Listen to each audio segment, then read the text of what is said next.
My basic training experience was fantastic because right when we were going through is when they were starting to transition to just a lot of easier materials, better training environment, everything else. My MTI, he was a firefighter and he was about 6'7", so he was a really good father figure, really good, strong, good person.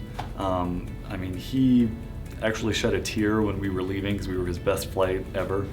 But other than that, it was absolutely fantastic. It was a long 8 weeks, but it was something to where once you get through it, you realize how much stronger you are for it. Going into basic training, I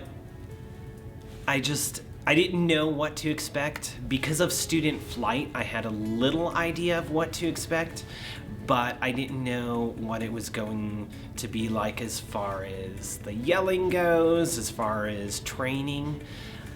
In the end, as far as it goes, the hardest part, the thing that I had to get over was being away from my wife and daughter. The yelling and screaming and stuff like that only helped me to just make sure that I was doing what I was supposed to do when I was supposed to do it. So it really was not that bad by any means. And having the attention to detail really helped me out as well. How easy it was. It was much easier than I expected.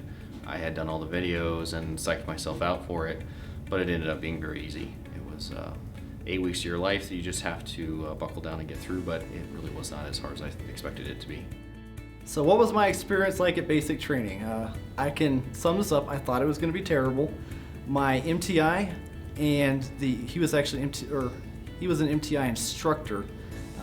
He was learning to become an MTI, and he had an MTI instructor over him. I respected them more than probably anyone else I met in any of my careers.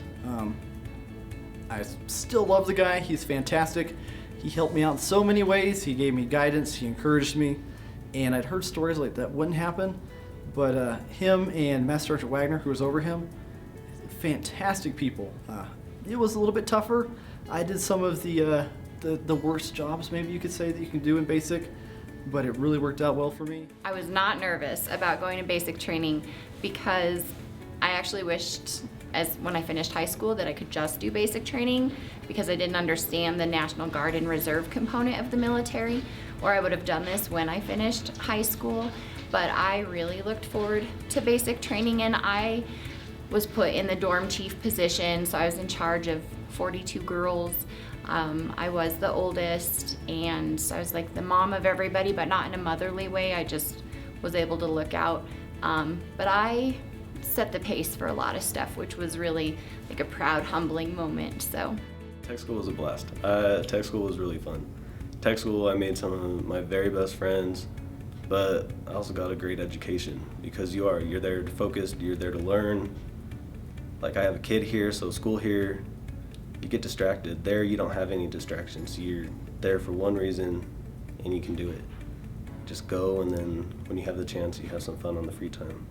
So the transition from basic training to tech school, yes, that was definitely very different because you're always on edge looking around for an MTI to be telling you something, but to have a little more autonomy and independence, to being able to be in charge of your mistakes, and it's just you that's responsible for them.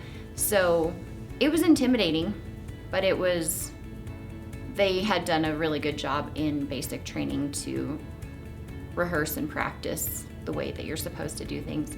It wasn't as stringent and expected in the first phase of tech school. My tech school experience was also fantastic because after going through the BMT experience of very restrictive nature, you can't do a lot on your own, actually being able to have that freedom again, you really appreciate it more than you ever have. Because you're able to talk to your family again, you're able to visit and do things again, you're able to have access to most of your money again.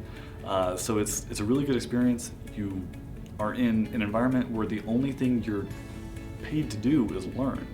And even if you're going to college in the civilian world, even if you're trying to make it anywhere else, you're never specifically just paid to learn.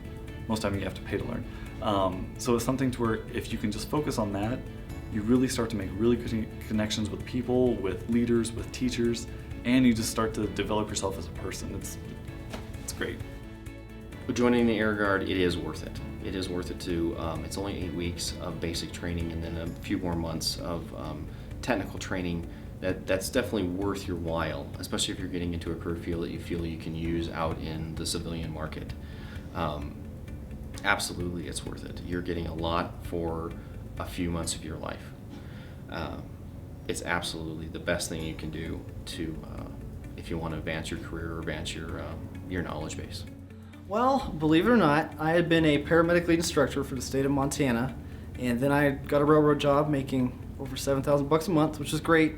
And I realized I was working with people with master's degrees, but none of us were happy. And I said, hey, what could I like to do? You know what? Air traffic control seems challenging. I called the guard here, said, can I get on with that? And said, go test. I tested, got on, and that was all she wrote. Well, so my story is kind of funny because I'd actually had everything together through the Army National Guard first, and then I learned about the air medical opportunity with the Air National Guard, and so I just, whatever that form was, there's so many forms, I had to switch it over. And the turning point was, or knowing that I wanted to go down this path, was for the medical training, the job stability, and then just the inherent family that I got from it. Air traffic control. I wanted to be a controller because I always thought they were cool. I thought you could talk to the airplanes and tell them what to do. I always thought that was really cool. I've always been interested in aircraft, so you get to really know the ins and outs and you control them. So being the voice of the sky, it's cool. I think I made a fantastic decision joining the National Guard because, like I was, like all the benefits of getting, paid to go to college, of getting that additional, relief of not having to be in debt, but also being able to stay close to your family, stay close to the states, and not have to worry about constantly, transitioning or moving or anything. You have so much more control over where you go and what you do with the National Guard than you do with anywhere else, to where that's, that made me really secure in my decision to join. And in addition, just being able to, wear the uniform, be one of the cool guys you see out and about, that was excellent.